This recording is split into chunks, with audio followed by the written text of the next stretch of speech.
দরুদ এত বড় ইবাদত, একবার দরুদ পড়লে আল্লাহ তাআলা 10টা রহমত দেন, 10টা গুনাহ মাফ করেন, 10টা মর্যাদা বাড়িয়ে দেন। আল্লাহর ফেরেশতারা দোয়া করে, আল্লাহর রাসূল সাল্লাল্লাহু আলাইহি ওয়াসাল্লামের কাছে দরুদ পৌঁছে দেওয়া হয়। পৌঁছানোর সময় আমার নাম, আমার বাবার নাম বলা হয়। এরপরে নবীজি সাল্লাল্লাহু আলাইহি ওয়াসাল্লাম নিজে দোয়া করেন, সালাম দিলে সালামের জবাব দিয়ে দেন। যে বেশি বেশি দরুদ পড়বে আল্লাহ তাআলা তার আরো কিছু মর্যাদা দেবেন। 1 নম্বর, তার দুনিয়ার টেনশন, মনের কষ্ট দূর করে দেবেন। 2 নম্বর, তার দোয়া কবুল করবেন। 3 নম্বর, আখিরাতে সে রাসূলুল্লাহ সাল্লাল্লাহু আলাইহি ওয়াসাল্লামের শাফাআত পর বেশি যোগ্যতা অর্জন করবে। তাহলে আমরা দরুদ পড়লাম, একবারই পড়ি। এখন কথা হলো কোন দরুদ পড়বো, ঠিক না?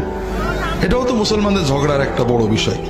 মুসলমানরা নামাজ রোজা নিয়ে ঝগড়া করে না, হালাল খাওয়া নিয়েও ঝগড়া করে না, কারণ এগুলো আল্লাহ কোরআনে বেশি বলেছেন। আর যেগুলো আল্লাহ কোরআনে বলেননি, রাসূলুল্লাহ সাল্লাল্লাহু আলাইহি ওয়াসাল্লাম মোটে বলেননি, এইগুলো নিয়ে ঝগড়া করে। দরুদ আল্লাহর ইবাদত, ঠিক না ভাই? তবে এটা আল্লাহর কাছে চাওয়া। আপনি যদি না পারেন এমনি বলেন আল্লাহুম্মা সাল্লি আলা মুহাম্মদ, এটাও দরুদ। আল্লাহুম্মা সাল্লি আলা মুহাম্মাদিন ওয়া আলিহি ওয়া সাল্লিম, এটাও দরুদ এবং সালাম। তবে রাসূলুল্লাহ সাল্লাল্লাহু আলাইহি ওয়াসাল্লাম যেটা শিখিয়েছেন সেটা উত্তম।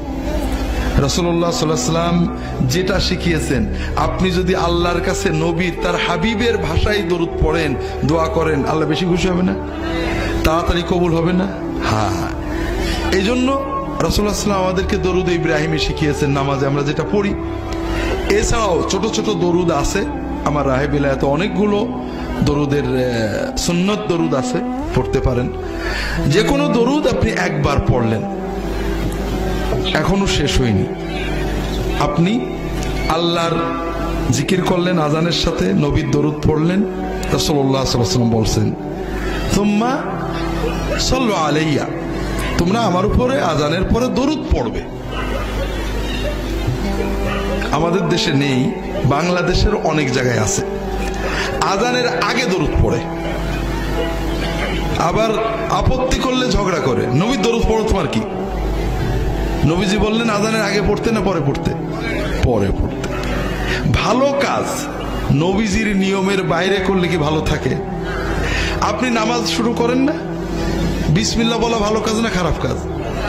বিসমিল্লাহ আল্লাহু আকবার করবেন, হ্যাঁ? কি বলবেন? আল্লাহু আকবার, বিসমিল্লাহ বলবেন না? কে এত একটা ভালো কাজ করবেন না? কে? কারণ এই সময় নবীজি বিসমিল্লাহ বলা শেখাননি, এই সময় আল্লাহু আকবার বলাই হলো বিসমিল্লাহ। কথা বোঝেননি? আবার যখন আমরা কুরবানি করবো, জবাই করবো, তখন কি বলবো? বিসমিল্লাহ আল্লাহু আকবার, এটা ঠিক আছে। ওই সময় নবীজি বিসমিল্লাহ আল্লাহু আকবার বলেছেন। কথা বোঝেননি? কাজেই ভালো কাজ, আপনি নামাজ পড়বেন, আউযু বিল্লাহি মিনাশ শাইতানির রাজিম, বিসমিল্লাহির রহমানির রহিম, আল্লাহু আকবার বলবেন নাকি? আউযু বিল্লাহ ভালো কথা, বিসমিল্লাহ ভালো কথা, কিন্তু ইবাদত বন্দেগী নবীর শিক্ষার বাইরে যুক্তি তর্ক দিয়ে বানানোর মানেই হলো আপনি নবী মানেন না। নবী যে মানে সে যুক্তি খোঁজে না, সে নবী খোঁজে। আর নবী যে মানে না সে কি খোঁজে? যুক্তি খোঁজে। আমার দেখতে হবে নবী কেমন করে করেছেন আলাইহিস সালাতু ওয়াস সালাম।